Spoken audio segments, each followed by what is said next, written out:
Hello friends, मैं हूं Mahesh Gurjar, programming, web development, mobile application development end game programming trainer. चलिए ये सेशन में एक नया टॉपिक समझते हैं। टॉपिक का नाम है स्ट्रक्चर। तो स्ट्रक्चर को समझने से पहले हम क्या समझते हैं, हमारे पास जो भी डेटा टाइप है उसका लिस्ट में यहाँ पे लिखता हूं। इंटीजर, फिर उसके बाद क्या था, अनसाइंड इंटीजर, फिर इससे बड़ी रेंज में आएगा लॉन्ग इंटीजर, फिर अनसाइंड लॉन्ग इंटीजर, उसके बाद फ्लोट, फिर डबल, फिर लॉन्ग डबल, उसके बाद कैरेक्टर, साइंड कैरेक्टर और अनसाइंड कैरेक्टर। तो ये हमारे पास ये जो डेटा टाइप का जो लिस्ट है, ये लिस्ट इतना सफिशियंट है कि कोई भी टाइप की वैल्यू हमें स्टोर करनी है तो इससे ज्यादा कोई डेटा टाइप की रिक्वायरमेंट नहीं है। चलो एज एन एग्जांपल समझते हैं। मानो कि हमारे पास कोई एम्प्लॉय के रिलेटेड प्रोग्राम है, तो एम्प्लॉय के रिलेटेड डेटा स्टोर करने के लिए हमें क्या चाहिए, एक उसका नाम चाहिए। तो उसके लिए हम ले लेते हैं कैरेक्टर नेम ऑफ 100।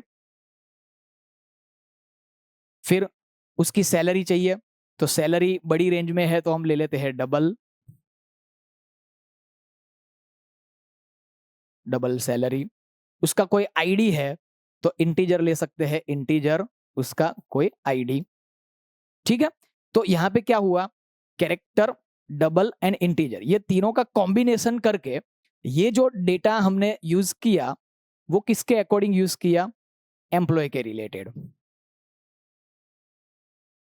अब मानो कि हमें कोई बुक के रिलेटेड डेटा स्टोर करना है तो क्या हो सकता है, बुक के रिलेटेड ये हो सकता है कैरेक्टर उसका टाइटल, तो character title 100।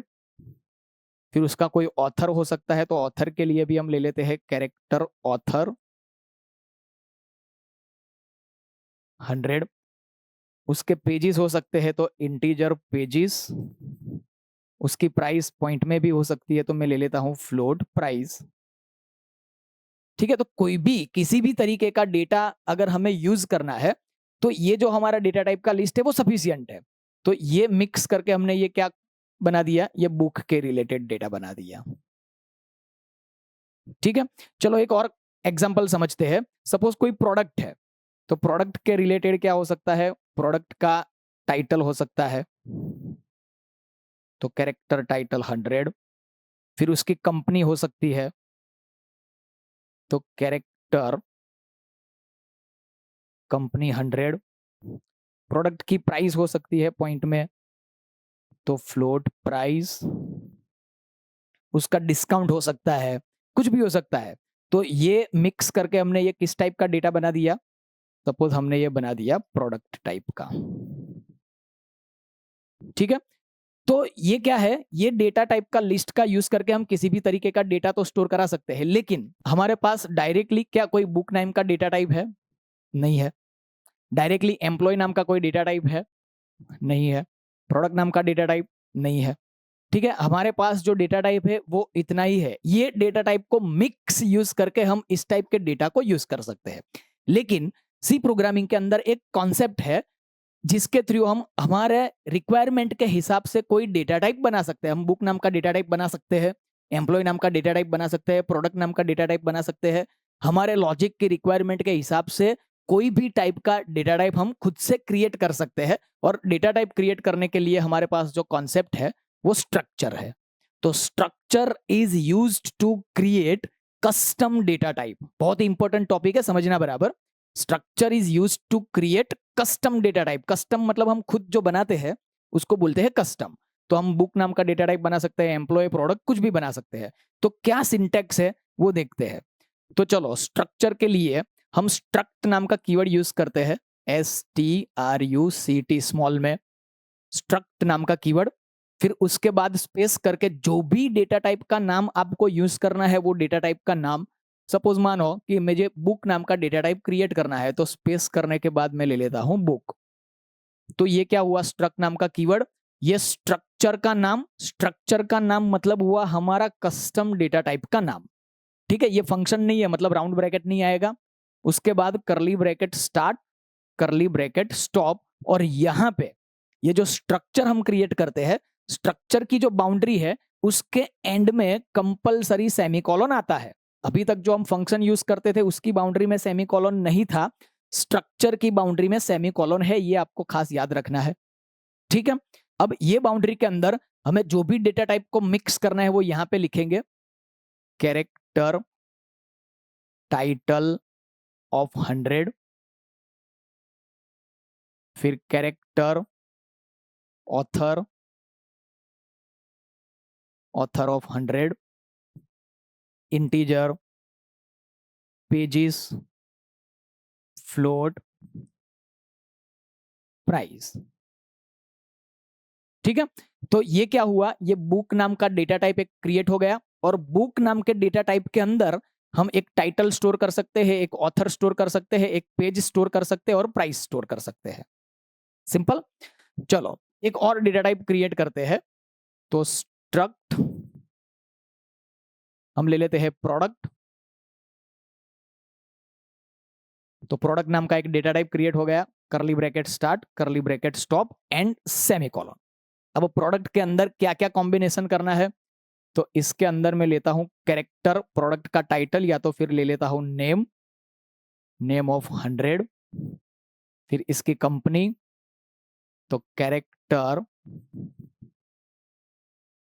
Company of 100, then फिर फ्लोट में प्राइस हो सकती है, फ्लोट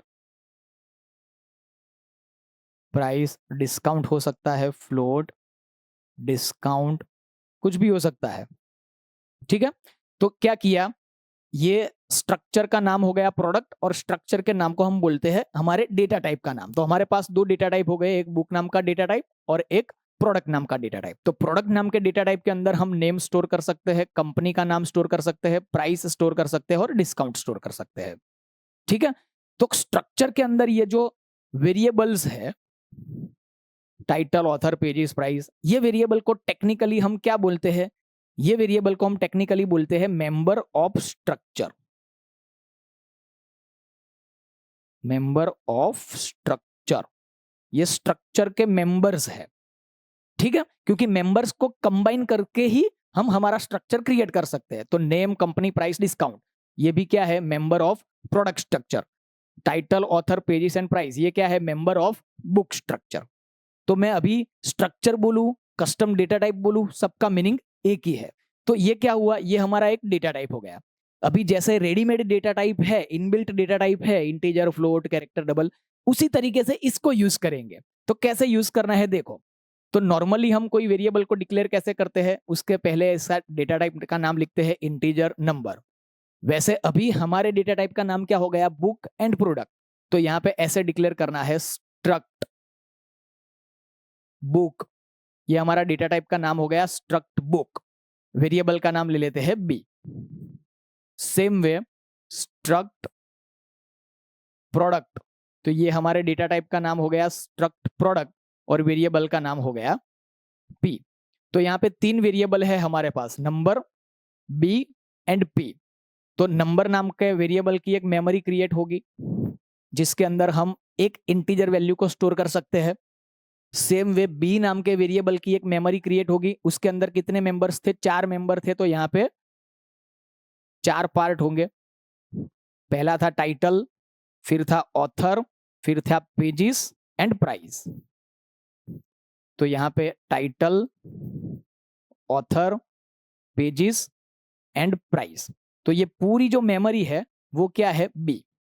सेम वे यहाँ पे प्रोडक्ट के पी के लिए भी एक मेमोरी क्रिएट होगी, उसमें भी 4 मेंबर्स थे। जितने मेंबर्स होते हैं इतनी मेमोरी पार्ट होते हैं। प्रोडक्ट का नाम था, कंपनी था, प्राइस था एंड डिस्काउंट था। यहाँ पे name, company, price and discount, तो ये पूरी जो मेमोरी है उस मेमोरी का नाम है पी। तो अभी इसके अंदर जो मेंबर्स है वो मेंबर्स को कैसे यूज करेंगे, हम स्कैन करेंगे या तो यूज करेंगे तो डायरेक्टली टाइटल के नाम से यूज करेंगे, नहीं directly name, company, product, discount ऐसे यूज करेंगे, नहीं। तो कोई भी स्ट्रक्चर का जो मेंबर है, मेंबर को यूज करने के लिए एक स्पेशल ऑपरेटर आता है, डॉट। ठीक है, dot operator is used to use member of structure. ठीक है, सपोज मुझे ये टाइटल को स्कैन करना है, तो यहां पे मैंने प्रिंटफ लिखा, फिर स्कैनफ, टाइटल क्या है, स्ट्रिंग है, तो परसेंटेज एस या तो फिर हम गेट एस भी यूज कर सकते हैं। ठीक है, कॉमा करके डायरेक्टली हम ये नहीं करेंगे टाइटल, क्योंकि टाइटल नाम का वेरिएबल डायरेक्टली तो है ही नहीं। टाइटल नाम का जो वेरिएबल है वो बुक नाम के स्ट्रक्चर के थ्रू है। तो बुक नाम के स्ट्रक्चर का वेरिएबल का नाम क्या है, बी, तो बी के थ्रू इसको यूज करना पड़ेगा, तो B dot title. Same way printf scanf की जगह पे अभी मैं यूज करता हूं get S B dot author. Directly author use नहीं कर सकते, कोई भी स्ट्रक्चर हो, ऐसा नहीं कि बुक स्ट्रक्चर हो, प्रोडक्ट हो, या कोई भी नाम का स्ट्रक्चर बनाया तो स्ट्रक्चर का जो वेरिएबल है, वेरिएबल के साथ डॉट ऑपरेटर और डॉट ऑपरेटर के बाद कोई भी member. Same way printf scanf address of B dot price, फिर printf scanf address of B dot pages. In short structure के कोई भी मेंबर को यूज करने के लिए डॉट ऑपरेटर को यूज करना है। तो चलिए एक सिंपल स्ट्रक्चर का प्रोग्राम का प्रैक्टिकल बना लेते हैं। Start file DOS shell mount D D drive exit file new single structure variable hash include stdio.h void main void curly bracket start stop clear screen get ch save d drive courses c plus plus को हटा देंगे and structure stct1 structure 1। अब structure हम जो create करेंगे वो कहाँ पे क्रिएट करेंगे, मेन फंक्शन के ऊपर। तो स्ट्रक्चर क्रिएट करने के लिए स्ट्रक्ट नाम का कीवर्ड है स्ट्रक्ट। मैं स्ट्रक्चर क्रिएट कर लेता हूँ सर्कल करली bracket start and stop. Structure जब क्रिएट करते हैं तो उसके एंड करली ब्रैकेट के बाद सेमीकोलन आता है। ठीक है, और ये जो स्ट्रक्चर है वो फंक्शन नहीं है, इसलिए यहाँ पे राउंड ब्रैकेट स्टार्ट स्टॉप ऐसा नहीं आएगा। और जो भी मेंबर डिक्लेयर करने हैं वो करली ब्रैकेट के अंदर।